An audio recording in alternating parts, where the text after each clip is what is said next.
আওয়ামী লীগ মুক্তিযুদ্ধের পক্ষের শক্তি দাবি করলেও বাস্তবে তা সঠিক নয় বলে মন্তব্য করেছেন ডক্টর রেজা কিবরিয়া। তিনি বলেন, যদি তারা সত্যিকারের মুক্তিযুদ্ধের পক্ষের শক্তি হতো তবে একজন বীর উত্তমের বিধবা স্ত্রীকে ৮ ঘন্টা ধরে বিনা চিকিৎসায় রাখত না। আসলে তাদের ভেতরে রাজাকারদের উপস্থিতি রয়েছে।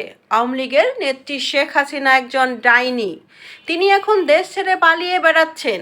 আমার বাবা সাবেক অর্থমন্ত্রী শাহ এম.এস. কিবরিয়া হত্যাকারীদের গত ১৫ বছর ধরে শেখ হাসিনার সহযোগিতা করেছেন।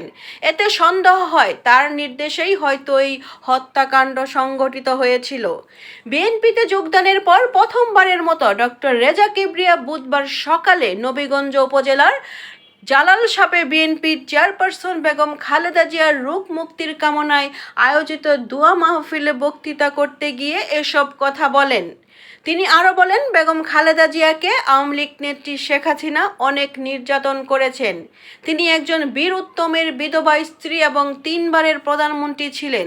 আওয়ামী লীগ বলে তারা মুক্তিযুদ্ধের পক্ষের শক্তি। আসলে ব্যাপারটি ঠিক নয়।